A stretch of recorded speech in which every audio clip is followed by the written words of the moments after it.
장 24절에서 27절 에스겔 36장입니다. 24절부터 27절까지입니다.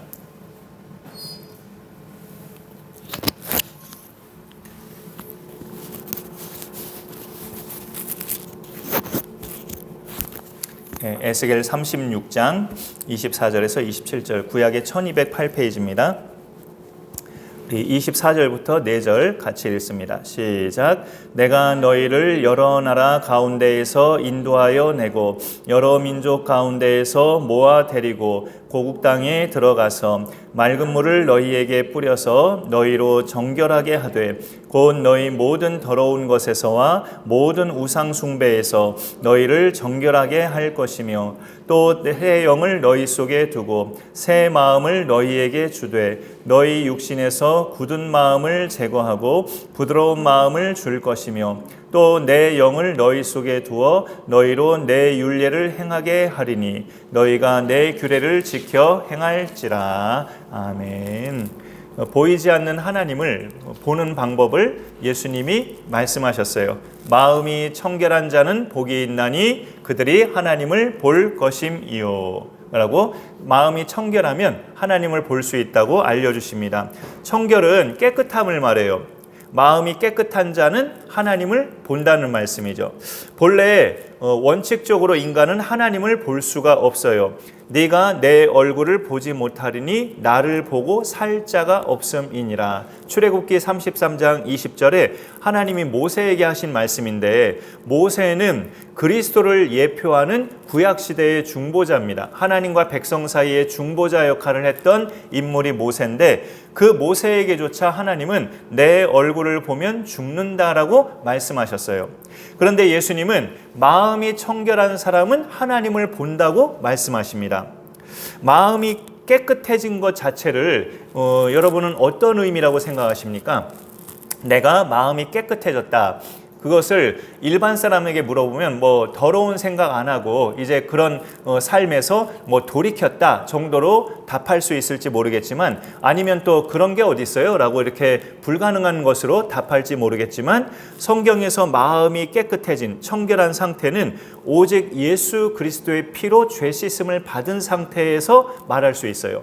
예수 그리스도의 피로 죄 씻음을 받은 상태에서 마음의 청결이 시작되지 그것이 임하지 않은 자에게는 사실상 이것은 본질적으로 이루어질 수 없는 이야기입니다. 그래서 우리는 그것이 가능한 사람들이라고 할 수 있죠. 예수의 피로 우리 모든 죄를 씻음받고 하나님의 백성으로 거듭난 자로 신앙생활을 해나가고 있기 때문에 그런 자에게 가능한 것이 이제 마음의 청결이죠. 씻음받기 전까지 인간의 마음은 성경이 숨김없이 드러내요. 만물보다 거짓되고 심히 부패한 것이 마음이라. 예레미야 17장 9절에서 만물보다 거짓되고 부패한 것이 마음이라고 진단합니다. 그러니 예수의 피가 아니면 그 마음이 청결해진다, 깨끗해진다라는 건 불가능한 이야기예요. 그랬던 그 더럽고 이렇게 부패해진 마음이 깨끗해지는 것은 그렇기 때문에 도덕적인 선행이나 수행 가지고는 될 일이 절대 아닙니다. 오직 하나님의 아들 예수의 피로만 깨끗해질 수 있어요. 예수님이 오늘 두 번째 본문은 마태복음 5장 8절을 한 절을 이렇게 같이 넣었는데 마음이 청결한 자는 복이 있나니 그들이 하나님을 볼 것이며 이 팔복을 가르치신 때는 공생애를 시작하시는 무렵이었어요. 예수님의 공생의 시작은 이 땅의 하나님 나라의 시작입니다. 같은 의미죠. 그래서 하나님을 볼 수 있는 사람은 이 땅에 하나님 나라를 가지고 오신 예수님 안에 거하는 자가 하나님을 볼 수 있어요. 하나님의 나라가 예수님으로 이 땅에 왔기 때문에 그 예수님 안에 있어야 우리가 하나님 나라 백성으로 들어오고 하나님을 볼 수 있는 개념이 되는 거죠. 시편 24편에 보면 여호와의 산에 오를 자가 누구며 그의 거룩한 곳에 설 자가 누구인가 했을 때 곧 손이 깨끗하며 마음이 청결하며 라고 말씀합니다. 마음이 청결한 사람이 하나님과 만날 수 있다는 거죠. 다윗이 죄를 짓고 나서 나단 선지자의 지적으로 회개하는 기도를 시편 51편에서 드릴 때 그 간구 속에 이런 게 있어요. 내 속에 정한 마음을 창조하시고 정직한 영을 새롭게 하옵소서. 내 속에 정한 마음을 달라고. 그 정한 마음이 청결한 마음, 깨끗한 마음이에요. 요한계시록 21장과 22장에는 이제 완성된 완벽한 하나님의 나라를 묘사하고 있는 두 장인데, 새하늘과 새 땅, 그 가운데서 우리 믿음의 백성이 생명책에 기록된 자들이 거하게 될 새 예루살렘 성에 대한 묘사가 쭉 나오죠. 어린 양의 생명책에 기록된 자들은 그 특권 중에 뭐가 거기 기록되어 있냐면 그의 얼굴을 볼 터이요, 그런 말씀이 있습니다. 어린 양의 생명책에 기록된 자들은 그분의 얼굴을 볼 것이고 그의 이름도, 하나님의 이름도 그들 이마에 있으리라, 이런 말씀이 있어요. 이 땅에서 예수님을 영접한 사람들, 하나님의 백성들은 어린 양의 생명책에 그 이름이 기록된 사람들인데, 이들은 완성된 하나님 나라에서 하나님의 얼굴을 보면서 영생할 것을 요한계시록 그 결론부에서 말씀하고 있어요.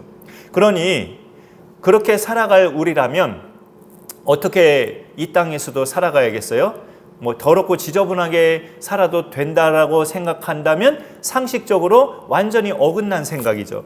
우리는 그렇기 때문에 이 땅에서도 나는 그리스도의 피로 죄 씻음을 받고 깨끗함을 받은 하나님의 자녀다, 그 확신을 가지고 그렇게 거하면서 살아가야 되는 거죠. 그 예수님으로 인해 내가 하나님을 볼 수 있고 느낄 수 있고 동행할 수 있음을 믿으면서 실질적으로 그렇게 하나님을 보고 느끼고 동행하면서 살아가는 삶이 이 땅에서의 삶이어야 합니다.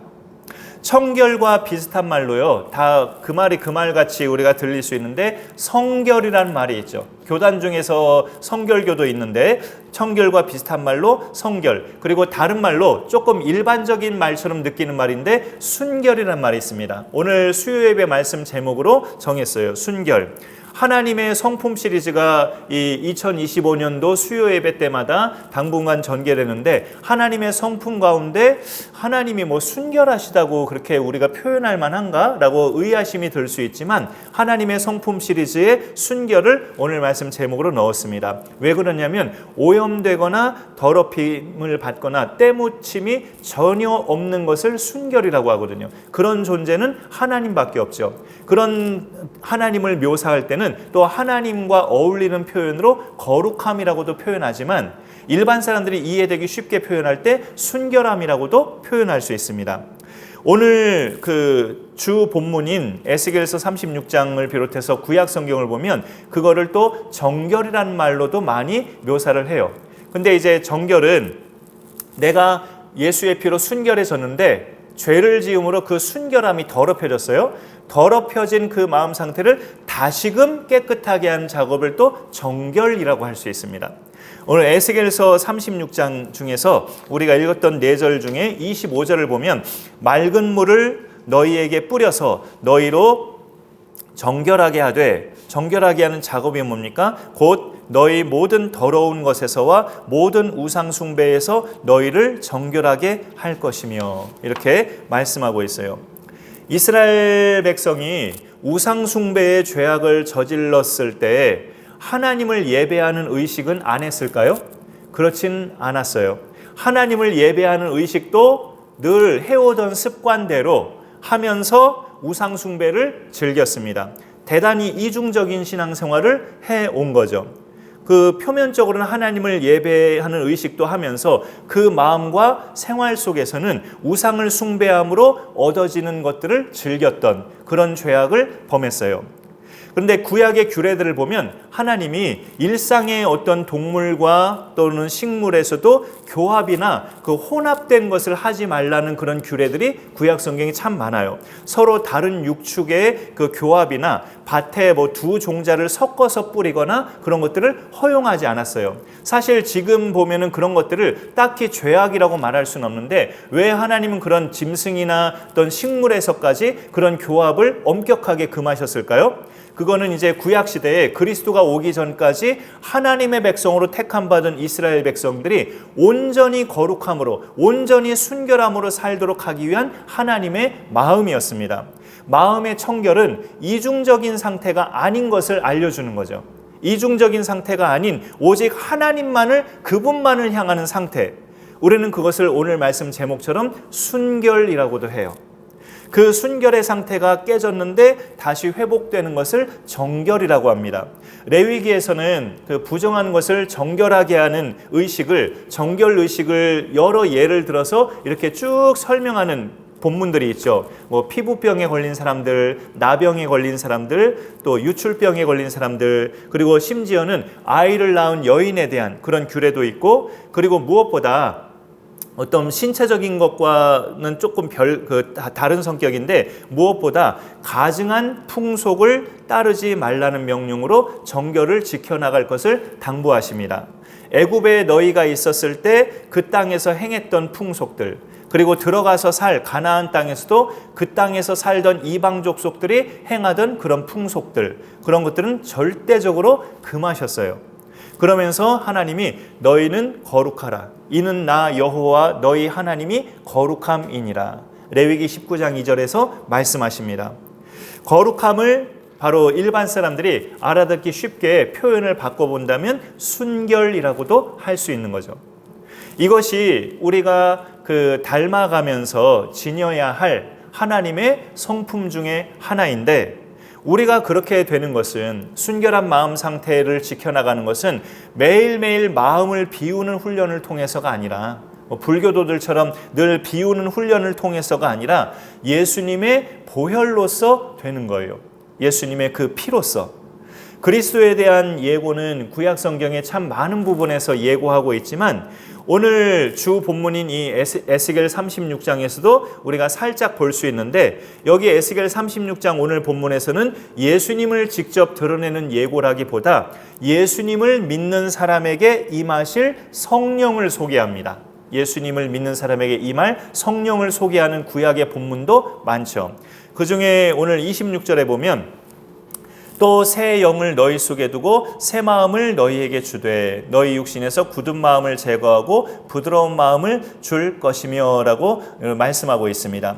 여기 사실 새 영은 믿는 자들 개개인의 영이라고 할 수 있어요. 요 26절의 새 영이 성령이 아니고, 그럼 성령은 어디냐? 27절의 영이 성령이에요. 또 내 영을 너희 속에 두어. 이게 하나님 말씀이니까 내 영이 성령이죠. 하나님의 영. 그리고 그 앞에 26절의 새 영은 우리 속의 영을 말해요. 사람 속에 있는 영.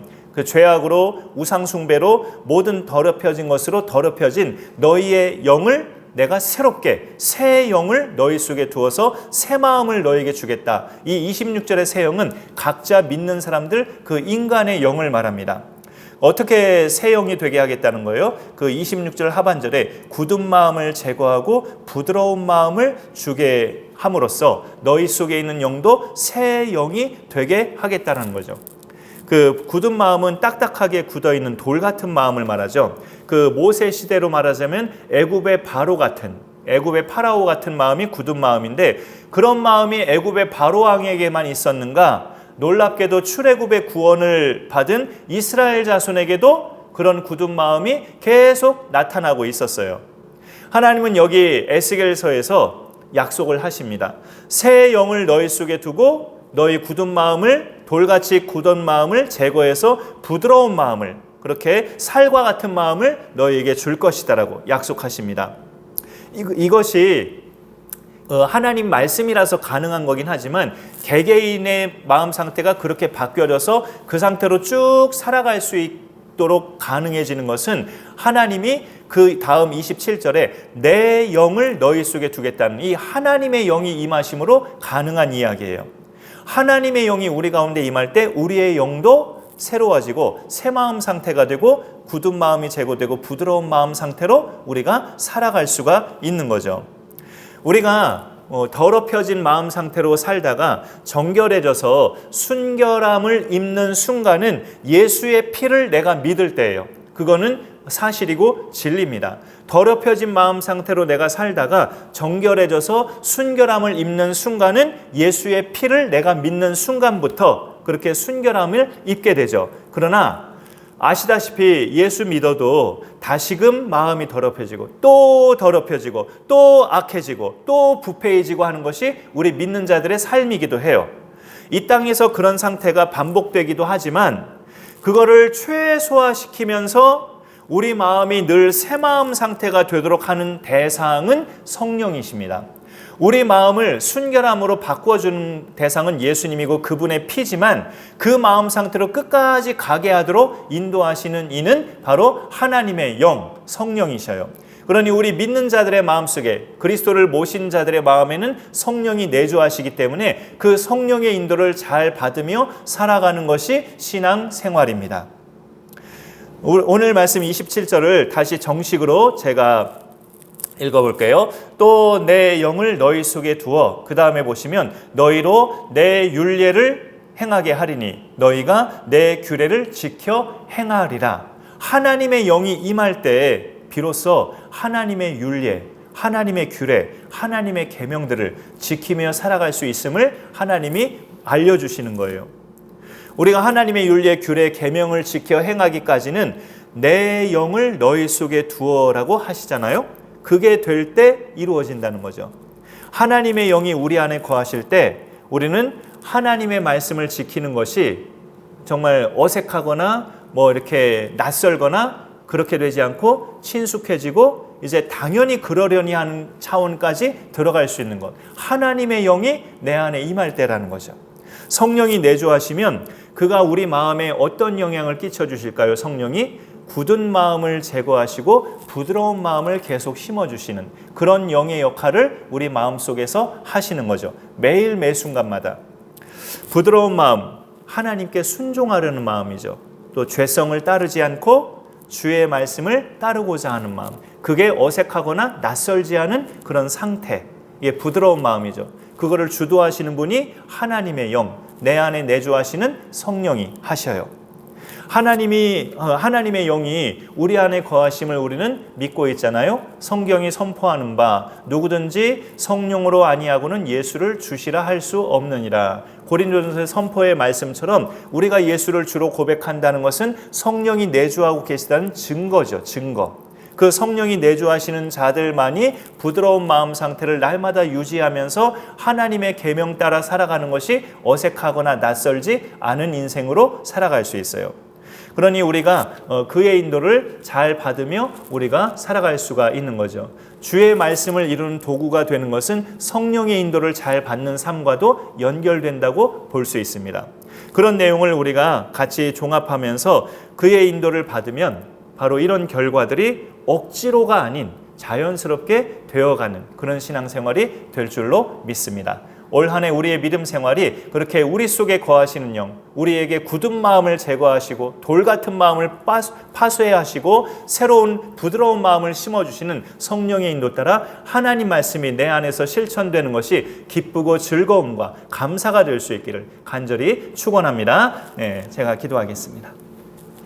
하나님 감사합니다. 오늘도 우리에게 말씀하여 주시니 감사드립니다. 순결에 대한 하나님의 성품 가운데 인간 편에서 이해되기 쉬운 이런 말로 우리가 또 말씀을 나누면서 하나님께 있는 그 순결함이 그의 영이 우리 가운데 심어질 때 우리도 또한 하나님의 그 성품 순결함이 우리 가운데 심어질 수 있음을 오늘 말씀을 통해 보게 됩니다. 그렇게 순결해져서 더러운 마음이 깨끗해진 정결함을 입은 자들은 성결케 된 또 청결케 된 그런 마음 상태인 것을 성경을 통해 우리가 보게 됩니다. 마음이 청결한 자는 복이 있나니 그들이 하나님을 볼 것이미요라고 우리 예수님도 말씀하셨는데 매일의 삶에서 우리가 예수 안에 또 내주하시는 성령의 인도를 따라 온전히 살아감을 통해서 보이지 않는 하나님을 보며 느끼며 동행하며 그렇게 살아갈 수 있는 우리의 삶이 되게 하여 주옵소서. 감사드리며 예수님의 이름으로 기도 올리옵나이다. 아멘.